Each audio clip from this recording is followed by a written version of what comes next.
highest offensive rating in NBA history. The Dallas Mavericks had it last year at 116. But Skip Bayless is going to come out here and tell you they can play defense. No, they can't. You see what Colin Sexton did to Kyrie? Kyrie came back and got 38. But the other guy got 42. Now, Kevin Love and Garland didn't even play. Skip, I watched them closely. I don't see a whole lot of sets. I see a whole lot of one-on-one, and then they try to break you down, and when you come to help, I kick the ball. This style of play works really, really well if guys are knocking down shots. Skip, we've seen this. We've seen it in Phoenix. We've seen it in Houston. But when they load up on you come playoff time, it's going to be very, very interesting. They're gonna need to get some bench. Their bench was awful last night. Joe Harris couldn't make any shots. But Skip, I mean, you got guys playing, KD playing 50 minutes, James Harden playing 50, Kyrie playing almost 49. And then you got Joe Harris off the bench playing 41. And then your other three guys play 11 and 10 and 7. Defense is going to be an issue for them. They're going to need to get this resolved, Skip, because think about this. Before I turn it over to you, Andre Drummond didn't really post because he's really not the great post player. Jared Allen, he's really not a post, I'm talking about offensive player. They're post, they're bigs, but not offense, play with the back. Ooh, I get you. But I don't know if you noticed last night. Did you see that big guy in Philly?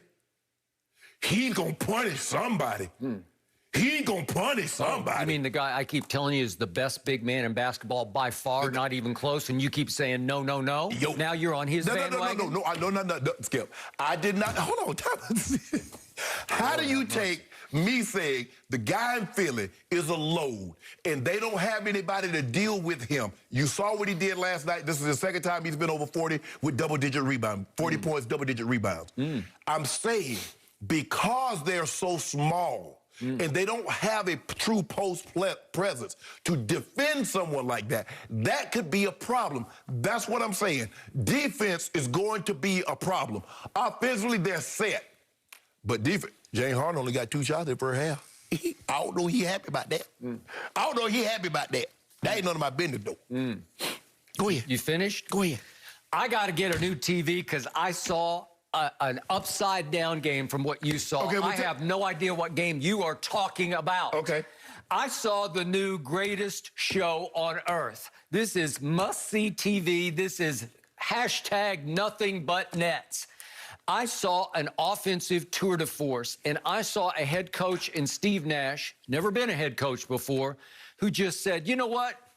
Let's turn this into one long cardio scrimmage. I'm going to play my new big 3 in Kyrie's debut, a career-high Kevin Durant 50 minutes, a career-high for James Harden 50, but really 51 minutes.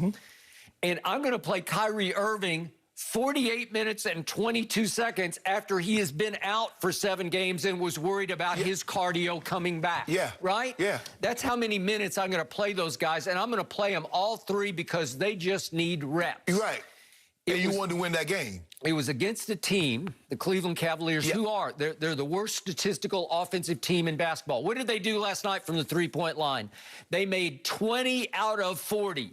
Why did they do that? Because they were inspired, because 2 of their newest players used to be Brooklyn Nets. Am I right?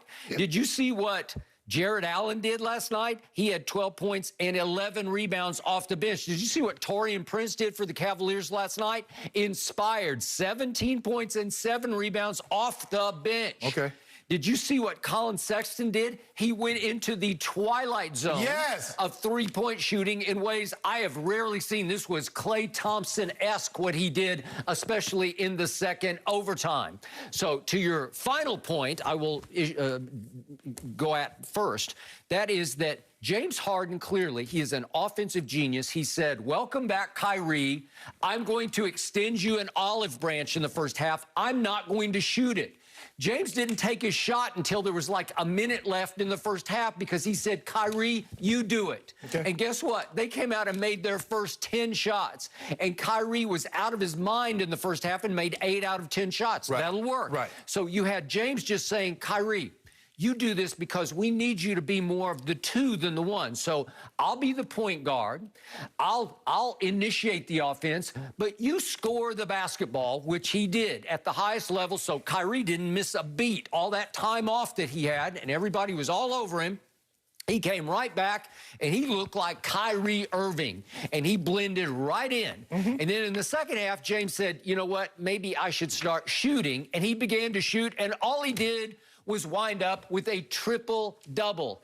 James Harden is leading the league in assists, and he had 12 more last night. Is that good? Yeah. I'd say that's pretty good. He scored 21 without even shooting in the first half. Is that good? Yeah. That is sensationally good. Yeah. Okay, now let's go to the end of regulation, shall we? Yeah, we shall. Because Kyrie Irving, listen, they are on a tear. They are charging to the finish line because they got sick and tired of Cleveland playing way over its head, making three-point shots, and they said, watch this. They close the fourth quarter on a 28-15 run at Cleveland. Is that good? That is great. It was firepower. It was greatest show on earth, tour de force. And it comes down to Kyrie got the basketball at the end, and he drives it up the floor on one Colin Sexton. If we could see this play, please. And I immediately tweeted, here's the ball. They force a turnover. And here comes Kyrie. James just said, you do it. You're the last shot taker. And he drives right past Colin Sexton. And the referee calls an offensive foul. And I immediately tweeted, you can check my timeline. I said, that is completely wrong. Colin Sexton leans into him, hacks him across the leg. And somehow, because Kyrie's elbow hit Colin Sexton in the jaw because he leaned right in front of it, Kyrie didn't extend his elbow.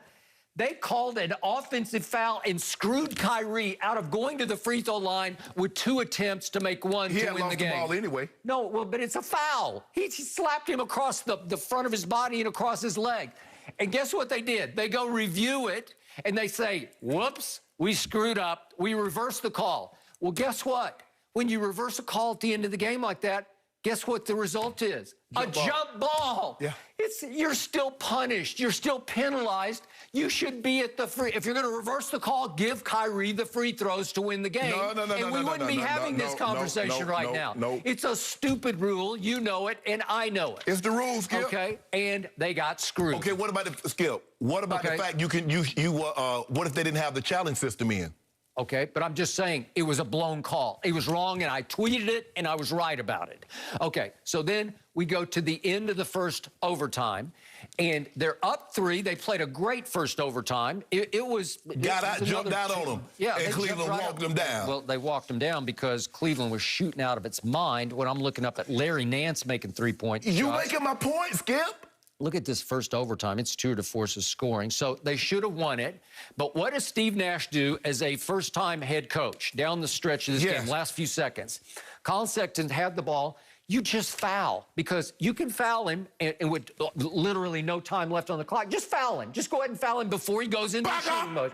If you foul him and Kyrie's on him and Kyrie defended it very well, Colin Sexton just made a ridiculous shot to tie the game and send it to the second overtime. Well, he literally wore out Kyrie in the second overtime because Kyrie's playing 48 minutes and he hasn't played in 7 games.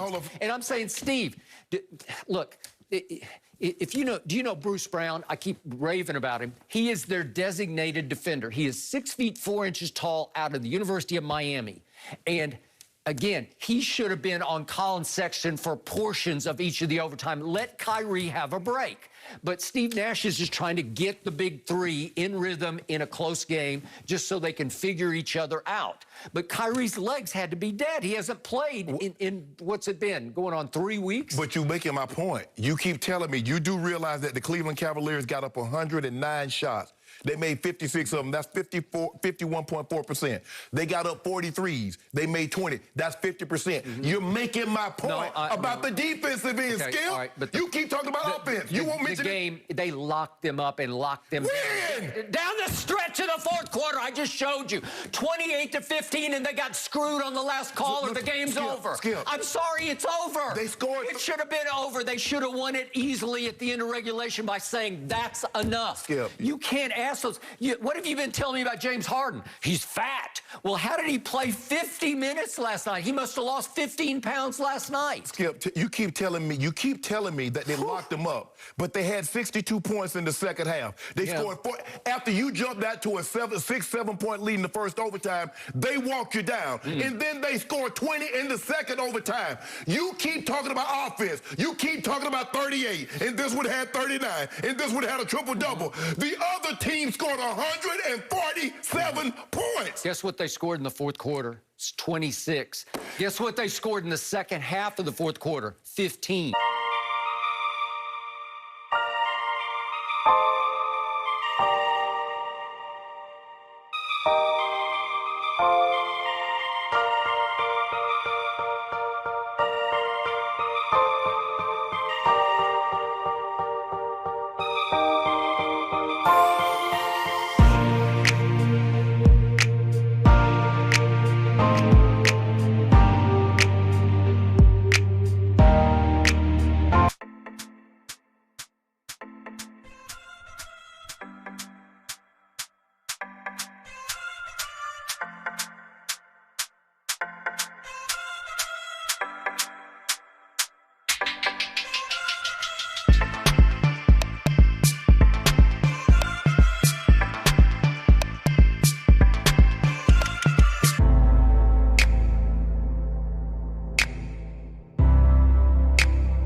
No idea what game you are talking about. Okay.